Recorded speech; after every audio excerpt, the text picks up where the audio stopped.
Começamos agora uma sequência de vídeos aqui do seu curso de IA, onde a gente vai falar sobre aplicações. Vamos colocar a mão na massa e mostrar como usar IA em várias áreas da sua vida.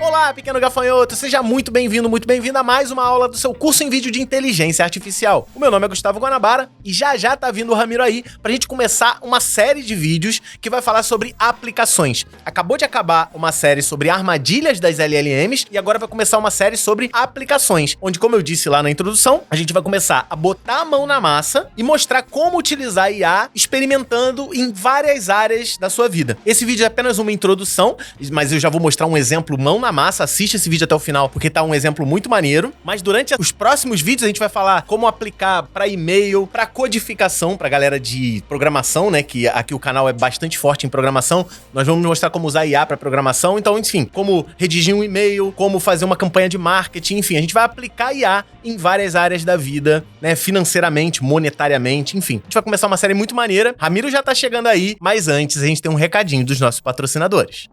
Para você que está acompanhando o nosso curso de inteligência artificial, eu venho falar mais um minutinho aqui sobre a FIAP, que é a nossa parceira. E o papo que eu quero trazer dessa vez é sobre o método de ensino da FIAP. E olha só que legal, os caras escolheram um modelo chamado hands-on, onde o foco total é na mão na massa, com aprendizados na prática. Ela tem professores que são atuantes no mercado da tecnologia e as tecnologias escolhidas para as aulas são exatamente aquelas que as empresas precisam atualmente. Então, quando você escolhe fazer uma graduação na FIAP, você sabe que você vai aprender toda a base necessária do curso que você escolheu. Isso é muito importante para uma graduação, mas a aplicação dessa base vai ser baseado naquilo que o mercado está precisando, tudo estudando casos reais e aplicado em projetos mão na massa. Então não perca tempo, acesse agora o site que está aparecendo aí na tela, aponta o seu celular para o QR Code, ou então vai nos links que estão na descrição do vídeo ou no comentário fixado. E fica sempre atento, porque nesse site que você vai acessar estão as informações sobre os próximos vestibulares, todos os cursos que estão disponíveis, e são várias áreas, e você pode escolher nas duas modalidades. Você pode estudar presencialmente ou optar pela graduação à distância. Obrigado, FIAP, pelo patrocínio, e você,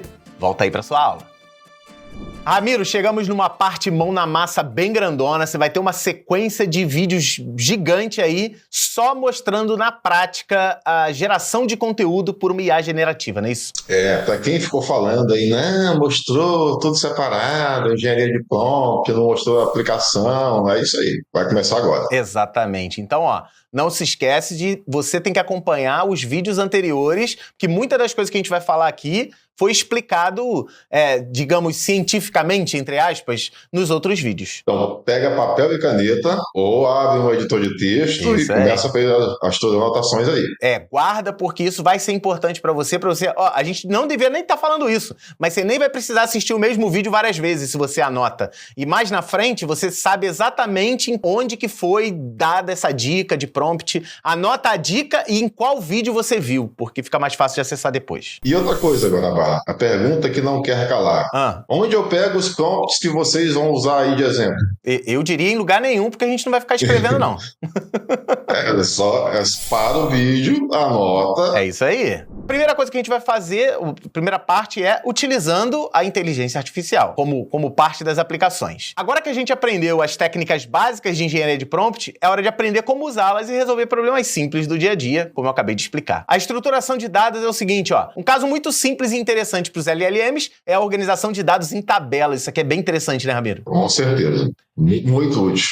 Talvez você tenha vários artigos de notícias ou relatórios de negócios e gostaria que todos os pontos importantes fossem resumidos em uma tabela para depois inserir em uma planilha ou no banco de dados. Mais cedo ou mais tarde você vai precisar fazer isso. Anota essa parada. Vamos ver um exemplo prático aqui, É um texto grandão, Numa recente apresentação de relatórios de negócios, a Guanabara Corporate destacou seu notável crescimento no último ano fiscal. Ela compartilhou que a empresa teve um aumento de 15% da receita, atingiu 150 milhões de reais, com uma margem de lucro de 12%, 18 milhões de lucro líquido. O relatório também apresentou um crescimento de 20% na sua base de clientes, totalizando 150 mil clientes. Além disso, as despesas operacionais aumentaram 10%, totalizando 30 milhões, enquanto o número de funcionários aumentou 25%, resultado de uma força de trabalho atual de 1.500 funcionários. No prompt, a gente tem que colocar esse texto todo, né? O texto, para ele saber de onde ele vai extrair, e o prompt com a ação que ele deve fazer, executar, né? No caso, que seria isso aí, gere uma tabela contendo as informações do texto acima. E, ó, então, agora, é esse padrão que você vai fazer, né? Sim. Se você tem os dados que estão ali no texto, como nesse caso aqui, você vai colocar o texto e na última linha você vai apresentar o prompt, o que você quer extrair, o que você quer organizar, o que você quer fazer. Então, ó, tô aqui no ChatGPT e vou colar exatamente aquele texto que eu acabei de ler, que o Ramiro preparou. Nota que é o seguinte, né, Ramiro? Nesse aqui, a gente nem definiu o tom, né? O tom de tipo, olha, você vai me responder como... Não precisa nada disso, vai direto. Não é necessário, porque é uma simples coleta e organização de dados. Então, Sim. assim, nesse momento é necessário. Então, ó, vou apertar Enter, ele tá processando. Ó, claro, aqui está uma tabela com as informações destacadas, ó. Já está gerando, ó, crescimento da receita 15%, a receita 150 milhões, margem de lucro 12%, lucro líquido de tal, crescimento das bases. Caraca, muito maneiro. Muito maneiro. Agora, olha só, né? Você falou, a gente nem colocou aqui como atuar, não sei o quê. Vamos fazer um prompt rápido, já que você tocou nisso. Então, coloque aí. Atue como, vamos dizer, um analista de negócios. Atue como analista de negócios e, a partir dos dados da tabela acima, gere um relatório para os investidores da Guanabara Corporate. Para os investidores da Guanabara Corporate. Ó, tá lá, ó. Já fiz títulozinho e tal. Ó, caros investidores, temos o prazer e o relatório de desempenho da Guanabara Corporate referente ao último ano fiscal, ó, já colocou em forma de tabela também. Ó, análise de desempenho, teve um crescimento na receita e lucro, base de clientes está aumentando. Ele meio que... ele pegou aquele parágrafo, deu uma desenvolvida para gerar um relatório como se fosse um especialista de negócios. Mas por que eu fiz isso, Guanabara? Porque, geralmente, quando você vai usar o ChatGPT, você vai fazer isso. Você vai fazer um prompt para... talvez formatar, coletar dados, formatar dados, e depois você vai querer outra coisa. Então você vai na sequência, né, utilizando a mesma memória da sessão. Vou te dar um exemplo. Digamos que você resolva escrever um livro. Você não vai mandar de cara de escrever um livro. Você vai primeiro dar o tom de como o escritor, de tipo de escritor você quer, etc. Você vai pedir para ele escrever um roteiro. Você vai analisar o roteiro, vai dizer, não, eu não gostei disso, muda isso, depois você vai pedir para ele escrever cada capítulo. Então, assim, na maioria das vezes, não vai ser um prompt só que vai resolver. É uma conversa, então você vai ter que conversar com a IA utilizando vários prompts, e aí sim, colocando o especialista que você quer que ela seja naquele momento, mas primeiro a gente precisava extrair os dados. Fica muito mais lógico. E o relatório fica ali, ó. O cara pegou, extraiu o dado, já pega esse relatório e manda no e-mail para os investidores. Exatamente, cara, muito legal, muito legal. E, Ramiro, se eu quiser essa tabela aqui em formato HTML, será que ele gera? Manda gerar. Gere a tabela acima no formato HTML. Olha lá.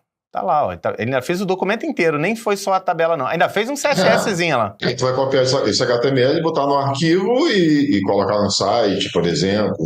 Sim. Se eu quisesse isso aqui num site, tranquilo. Ou num e-mail formatado bonitinho. Ou se, por exemplo, se você quisesse abrir no Excel, você poderia gerar, ó. Agora gere para mim no formato CSV, por exemplo, que é muito mais fácil do Excel importar. Tá lá, ó. Ele já fez o conteúdo separado por vírgula, né? Então, assim, você consegue... A gente fez o setup, vamos chamar assim, né, Ramiro? A gente fez o setup do que era, pedimos para ele se comportar de uma determinada maneira, gerar um relatório com aqueles dados que foram recuperados e também fazer a tabela em vários formatos. O formato visual de tabela, o formato em HTML, se eu quisesse jogar num site, e no formato CSV, se eu quisesse importar no Excel. Então, cara, serviço completo aí, muito legal mesmo. Guanabara, a gente pegou um texto pequeno, tá? Pra gente fazer extração. Mas você imagina que você trabalha numa grande corporação e aí você receba um relatório lá em PDF, sei lá, de 20, 30 páginas e você quer extrair as informações daquele relatório. Verdade. Você vai anexar o PDF aqui e vai pedir o mesmo prompt para ele extrair os dados em uma tabela, entendeu? Então, em vez de você ficar ali perdendo tempo, não é perder tempo, né? Fazendo trabalho de forma mais lenta, vamos falar assim, coletando você mesmo cada informação, você manda para a IA e ela vai coletar tudo que tá ali, entendeu? Show. Cara, muito legal. E assim, eu não sei se já mudou da última vez que a gente gravou, não da última, né? De umas vezes anteriores, ele não soube lidar tão bem com o formato PDF. E a gente tá fazendo de um outro jeito, né, Ramiro? Vale a pena compartilhar com a galera? Na realidade, não é como a gente estava usando o GPT, não é que ele não lide bem com o PDF, ele lida. Só que o PDF, dependendo da complexidade do PDF, você tem muitas imagens, muitas tabelas, muitas colunas, ele tem uma dificuldade de processar isso. E o PDF, por ser um arquivo que gera um nível de possibilidade muito grande, né? Exige mais memória e mais processamento dele.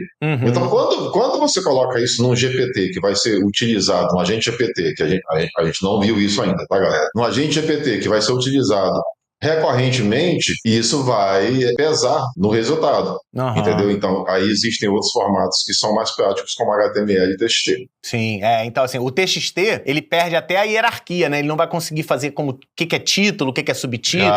Exatamente. Então, a dica que eu dou é procurar uma ferramenta, tem várias online aí, que converta PDF em HTML e faz o teste, cara. Não confia na gente só, no que a gente tá falando. Faz o teste, tenta fazer com PDF e tenta fazer com HTML. Eu acho que não precisa. Eu acho que o ChatGPT é capaz de extrair o conteúdo de um PDF e converter para HTML ou para TXT. Então, mas por que eu tô pensando nisso, Ramiro? Que a galera que tá usando agora tá usando a versão gratuita. Se eu subo um PDF e peço para ele converter num HTML, pode ser que ele fique um tempão processando, gere o arquivo tokens, e gastou o token todo. Então você pode pegar uma ferramenta gratuita, pegou uma ferramenta conversora de HTML, de PDF em HTML, que não vai te consumir token nenhum, gerou o HTML, vai subir para lá, vai ser um arquivo bem menor, inclusive, e vai facilitar a tua vida. Fica a dica aí.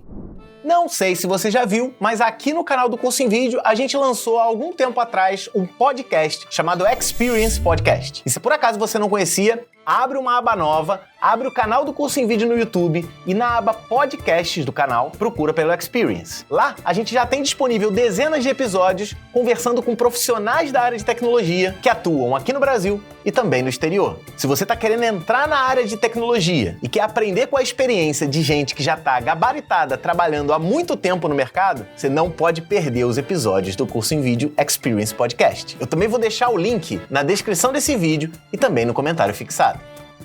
E aí, gostou do exemplo? Muito maneiro, né? A gente consegue extrair mais informações, inclusive com formatos especiais, como você viu acontecendo aí na aula. No próximo vídeo, a gente vai começar aplicações no dia a dia, utilizando para e-mails. E-mails a gente vai dividir em duas partes, mas no próximo vídeo é a primeira parte de como usar IAs para te ajudar a responder e criar e-mails. Um grande abraço e a gente se vê na próxima.